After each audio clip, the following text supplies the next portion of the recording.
김유정 동백꽃. 오늘도 또 우리 수탈기 막 쫓기였다. 내가 점심을 먹고 나무를 하러 갈 양으로 나올 때이었다. 산으로 올라서려니까 등 뒤에서 푸드득 하고 달개 횟소리가 야단이다. 깜짝 놀라서 고개를 돌려보니 아니나 다르랴 두 놈이 또 얼리었다. 점순내 수탈기 덩저리 작은 우리 수탈을 함부로 해내는 것이다. 그것도 그냥 해내는 것이 아니라 푸드득하고 면두를 쪼고 물러섰다가 종 사이를 두고 또 푸드득하고 모가지를 쪼았다. 이렇게 멋을 부려가며 여지없이 닦아놓는다. 그러면 이 못생긴 것은 쪼일 적마다 주둥이로 땅을 받으며 그 비명이 킥킥할 뿐이다. 물론 미처 아물지도 않은 면두를 또 쪼이어 붉은 선혈은 뚝뚝 떨어진다. 이걸 가만히 내려다보자니 내 대강이가 터져서 피가 흐르는 것 같이 두 눈에서 불이 번쩍 난다. 대뜸지게 막대기를 메고 달려들어 점순내 닭을 후려칠까 하다가 생각을 고쳐먹고 헛매질로 떼어만 놓았다. 이번에도 점순이가 쌈을 붙여놨을 것이다. 바짝바짝 내기를 올리느라고 그랬음에 틀림없을 것이다. 고놈의 계집애가 요새로 들어서서 왜 나를 못 먹겠다고 그렇게 아르렁거리는지 모른다. 나흘 전 감자 조각만 하더라도 나는 저에게 조금도 잘못한 것은 없다. 계집애가 나무를 캐러 가면 갔지 나무 울타리 엮는데 생이질을 하는 것은 다 뭐냐? 그것도 발소리를 죽여가지고 등 뒤로 살며시 와서 얘, 너 혼자만 일하니? 하고 긴치 않은 수작을 하는 것이다. 어제까지도 저와 나는 이야기도 잘 않고 서로 만나도 본척만 척하고 이렇게 점잖게 지내던 터이련만 오늘로 갑작스레 대견해졌음은 웬일인가. 황차 망하지만한 계집애가 남 일하는 놈 보고 그럼 혼자 하지 때로 하디? 내가 이렇게 내배앉는 소리를 하니까 너 일하기 좋니? 또는 한여름이나 되거든 하지 벌써 울타리를 하니? 잔소리를 두루 늘어놓다가 남이 들을까봐 손으로 입을 틀어막고는 그 속에서 딸딸댄다. 별로 우스울 것도 없는데 날씨가 풀리더니 이놈의 계집애가 미쳤나 하고 의심하였다. 게다가 조금 뒤에는 제 집들을 할금할금 돌아보더니 행주치마의 속으로 꼈던 바른 손을 뽑아서 나의 턱 밑으로 불쑥 내미는 것이다. 언제 구웠는지 아직도 더운 김이 획기치는 굵은 감자 3개가 손에 뿌듯이 쥐었다. 느 집엔 이거 없지? 하고 생색 있는 큰 소리를 하고는 제가 준 것을 남이 알면은 큰일 날 테니 여기서 얼른 먹어버리란다. 그리고 또 하는 소리가 너 본 감자가 맛있단다. 난 감자 안 먹는다. 너나 먹어라. 나는 고개도 돌리려지 않고 일하던 손으로 그 감자를 도로 어깨너머로 쑥 밀어버렸다. 그랬더니 그래도 가는 기색이 없고 뿐만 아니라 새근새근하고 심상치 않게 숨소리가 점점 거칠어진다. 이건 또 뭐야? 싶어서 그때서야 비로소 돌아다 보니 나는 참으로 놀랐다. 우리가 이 동리에 들어온 것은 근 3년째 되어 오지만 여태껏 가무잡잡한 점순이의 얼굴이 이렇게까지 홍당무처럼 새빨개진 법이 없었다. 게다 눈에 독을 올리고 한참 나를 요렇게 쏘아보더니 나중에는 눈물까지 어리는 것이 아니냐? 그리고 바구니를 다시 집어들더니 이를 꼭 악물고는 엎어질 듯 자빠질 듯 논둑으로 킹하게 달아나는 것이다. 어쩌다 동리 어른이 너 얼른 시집 가야지? 하고 웃으면 염려 아서유 갈 때 되면 어련히 갈라고 이렇게 천연덕스레 받는 점순이었다. 본시 부끄럼을 타는 계집애도 아니려니와 또한 분하다고 눈에 눈물을 보일 얼병이도 아니다. 분하면 차라리 나의 등 허리를 바구니로 한번 모질게 후려세리고 달아날지언정. 그런데 고약한 그 꼴을 하고 가더니 그 뒤로는 나를 보면 잡아먹으려고 기를 복복 쓰는 것이다. 설옥주는 감자를 안 받아 먹은 것이 실례라 하면 주면 그냥 주었지 느 집엔 이거 없지는 다 뭐냐? 그러잖아도 저희는 마름이고 우리는 그 손에서 배제를 얻어 땅을 부침으로 일상 굽실거린다. 우리가 이 마을에 처음 들어와 집이 없어서 곤란으로 지낼 제 집터를 빌리고 그 위에 집을 또 짓도록 마련해준 것도 점순내의 후이였다. 그리고 우리 어머니 아버지도 농사 때 양식이 달리면 점순네한테 가서 부지런히 구워다 먹으면서 인품 그런 집은 다시 없으리라고 침이 마르도록 칭찬하곤 하는 것이다. 그러면서도 17씩이나 된 것들이 수군수군하고 붙어다니면 동리에 소문이 사납다고 주의를 시켜준 것도 또 어머니였다.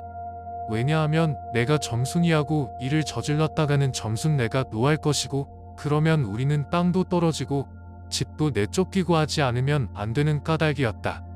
그런데 이놈의 계집애가 까닭없이 기를 복복 쓰며 나를 말려 죽이려고 드는 것이다. 눈물을 흘리고 간 다음날 저녁 나절이었다.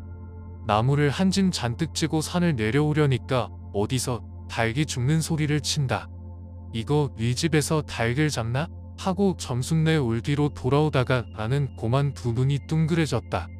점순이가 저희 집 봉당에 홀로 걸터 앉았는데 이게 치마 앞에다 우리 씨암 닭을 꼭 붙들어 놓고는 이놈의 닭 죽어라 죽어라 요렇게 안팡스레 패주는 것이 아닌가. 그것도 대가리나 치면 모른다마는 아주 알도 못 낳으라고 그 볼기짝개를 주먹으로 콕콕 쥐어박는 것이다. 나는 눈에 쌍심지가 오르고 사지가 부르르 떨렸으나 사방을 한번 휘돌아보고야 그제서 점순이 집에 아무도 없음을 알았다. 잡은 참지게 막대기를 들어 울타리의 중턱을 후려치며 이놈의 계집애 남의 닭 알 못 낳으라고 그러니? 하고 소리를 빽 질렀다.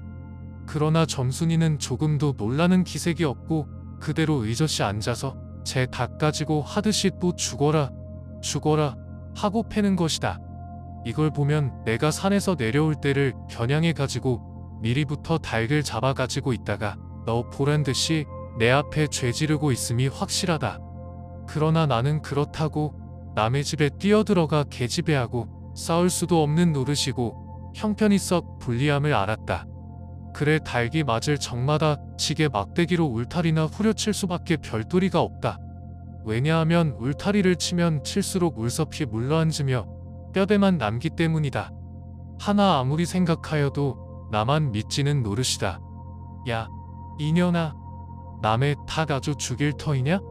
내가 도끼 눈을 뜨고 다시 꽥 호령을 하니까 그제야 울타리께로 쪼르르 오더니 울 밖에 섰는 나의 머리를 겨누고 닭을 내팽개친다. 에이 더럽다 더럽다 더러운 걸 널더러 입대 끼고 있으랬니? 망할 계집애냥 같으니 하고 나도 더럽단 듯이 울타리께를 희만히 돌아내리며 약이 오를 대로 다 올랐다. 라고 하는 것은 암탉이 풍기는 서슬에 나의 이맛배기에다 물지똥을 찍 빨겼는데 그걸 본다면 알집만 터졌을 뿐 아니라 골병은 단단히 든 듯 싶다. 그리고 나의 등 뒤를 향하여 나에게만 들릴 듯 말 듯한 음성으로 이 바보 녀석아, 예, 너 배내빠 보이지? 그만둬 좋으련만. 예, 너 네 아버지가 고자라지? 뭐? 울 아버지가 그래 고자야? 한량으로 10번 거지가 나서 고개를 획 돌리어 바라봤더니 그때까지 울타리 위로 나와 있어야 할 점순이의 대가리가 어디 갔는지 보이지를 않는다. 그러다 돌아서서 오자면 아까의 한 욕을 울 밖으로 또 퍼붓는 것이다. 욕을 이토록 먹어가면서도 대거리 한마디 못하는 걸 생각하니 돌부리에 채어 발톱 밑이 터지는 것도 모를 만치분하고 급기야는 두 눈에 눈물까지 불끈 내솟는다. 그러나 점순이의 치매는 이것뿐이 아니다. 사람들이 없으면 틈틈이 제 집 수탉을 몰고 와서 우리 수탉과 쌈을 붙여넣는다. 제 집 수탉은 썩 험상궂게 생기고 쌈이라면 해를 치는 고로 을에 이길 것을 알기 때문이다. 그래서 툭하면 우리 수탉이 면두며 눈깔이 피로 흐드르하게 되도록 해놓는다. 어떤 때에는 우리 수탉이 나오지를 않으니까 요놈의 계집애가 모이를 쥐고 와서 꿰어내다가 쌈을 붙인다. 이렇게 되면 나도 다른 배차를 차리지 않을 수 없다. 하루는 우리 수탉을 붙들어 가지고 넌지시 장독계로 갔다. 쌈닭에게 고추장을 먹이면 병든 황소가 살모사를 먹고 용을 쓰는 것처럼 기운이 뻗친다 한다. 장독에서 고추장 한 접시를 떠서 닭 주둥아리께로 들이밀고 먹여보았다. 닭도 고추장의 맛을 들였는지 거스르지 않고 거진 반 접시 턱이나 곧잘 먹는다. 그리고 먹고 금세는 용을 못 쓸 터이므로 얼마쯤 기운이 들도록 회 속에다 가두어 두었다. 밭에 두엄을 두어짐 전해고 나서 쉴참에 그 닭을 안고 밖으로 나왔다. 마침 밖에는 아무도 없고 점순이만 저희 울 안에서 헌옷을 뜯는지 혹은 솜을 터는지 웅크리고 앉아서 일을 할 뿐이다. 나는 점순네 수탉이 노는 밭으로 가서 닭을 내려놓고 가만히 맥을 보았다. 두 닭은 여전히 얼리어 쌈을 하는데 처음에는 아무 보람이 없다. 멋지게 쪼는 바람에 우리 닭은 또 피를 흘리고 그러면서도 날개 춥지만 푸드득 푸드득 하고 올라뛰고 뛰고 할 뿐으로 제법 한 번 쪼아보도 못한다. 그러나 한 번은 어쩐 일인지 용을 쓰고 펄쩍 뛰더니 발톱으로 눈을 하비고 내려오며 면두를 쪼았다. 큰 닭도 여기에는 놀랐는지 뒤로 멈시라며 물러난다.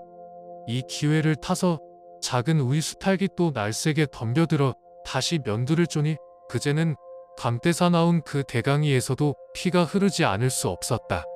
옳다 알았다. 고추장만 먹이면은 되는구나 하고 나는 속으로 아주 쟁그라워 죽겠다. 그때에는 뜻밖의 내가 닭쌈을 부쳐놓는데 놀라서 울 밖으로 내다보고 섰던 점순이도 입맛이 쓴지 눈살을 찌푸렸다. 나는 두 손으로 볼기짝을 두드리며 연방 잘한다 잘한다 하고 신이 머리끝까지 뻗치었다. 그러나 얼마 되지 않아서 나는 넋이 풀리어 기둥같이 묵묵히 서 있게 되었다. 왜냐하면 큰 닭이 한번 쪼인 안가품으로 호들갑스레 연거푸초는 서슬에 우리 수탉은 찔끔 못하고 막 곪는다. 이걸 보고서 이번에는 점순이가 깔깔거리고 되도록 이쪽에서 많이 들으라고 웃는 것이다. 나는 보다 못하여 덤벼들어서 우리 수탉을 붙들어 가지고 도로 집으로 들어왔다. 고추장을 좀 더 먹였더라면 좋았을걸. 너무 급하게 쌈을 부친 것이 퍽 후회가 난다. 장독께로 돌아와서 다시 턱 밑에 고추장을 들이댔다. 흥분으로 말미암아 그런지 당최 먹질 않는다. 나는 할 일 없이 닭을 반드시 누이고 그 입에다 걸련 물부리를 물리었다. 그리고 고추장 물을 타서 그 구멍으로 조금씩 들이부었다. 닭은 좀 괴로운지 킥킥하고 재채기를 하는 모양이나 그러나 당장의 괴로움은 매일같이 피를 흘리는데 될 게 아니라 생각하였다. 그러나 한두어 종지가량 고추장 물을 먹이고 나서는 나는 그만 풀이 죽었다. 싱싱하던 닭이 왜 그런지 고개를 살며시 뒤틀고는 소나기에서 뻗으러지는 것이 아닌가. 아버지가 볼까 봐서 얼른 회에다 감추어 두었더니 오늘 아침에서야 겨우 정신이 든 모양 같다. 그랬던 걸 이렇게 오다 보니까 또 쌈을 붙여놓으니 이 망할 계집애가 필연 우리 집에 아무도 없는 틈을 타서 제가 들어와 회에서 꺼내가지고 나간 것이 분명하다. 나는 다시 닭을 잡아다 가두고 염려는 스러우나 그렇다고 산으로 나무를 하러 가지 않을 수도 없는 형편이었다.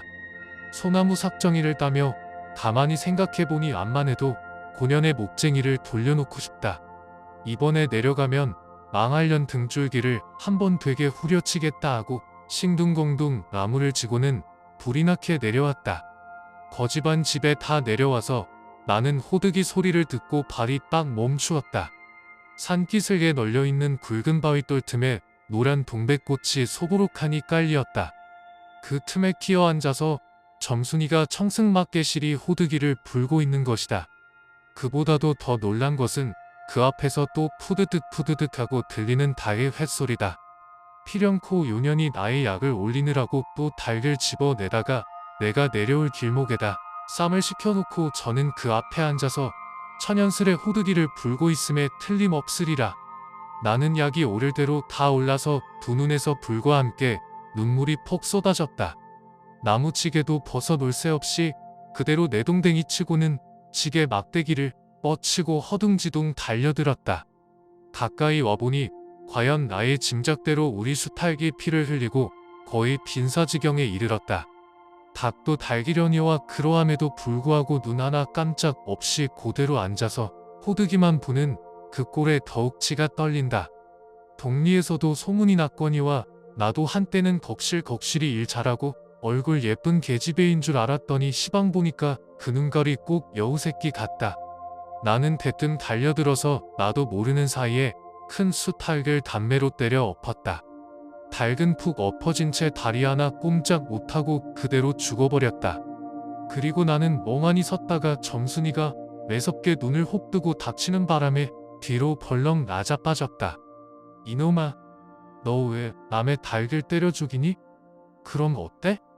하고 일어나다가 뭐 이 자식아, 누집 닭인데? 하고 복장을 떼미는 바람에 다시 벌렁 자빠졌다.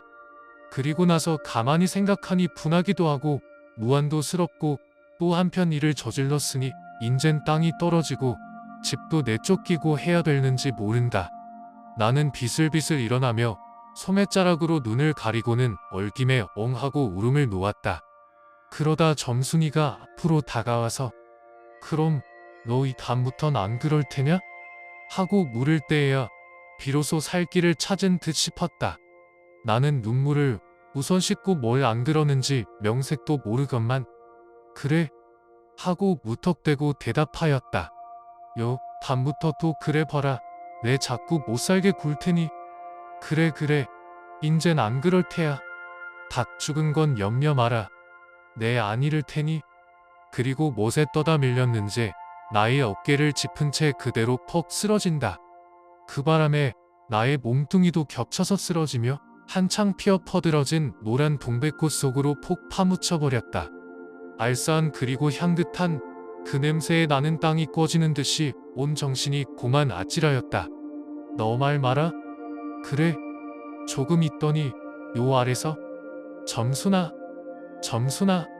인연이 바느질을 하다 말고 어딜 갔어? 하고 어딜 갔다 온 듯 싶은 그 어머니가 역정이 대단히 났다. 점순이가 컵을 잔뜩 집어먹고 꽃 밑을 살금살금 기어서 산 아래로 내려간 다음 나는 바위를 끼고 엉금엉금 기어서 산 위로 치 빼지 않을 수 없었다.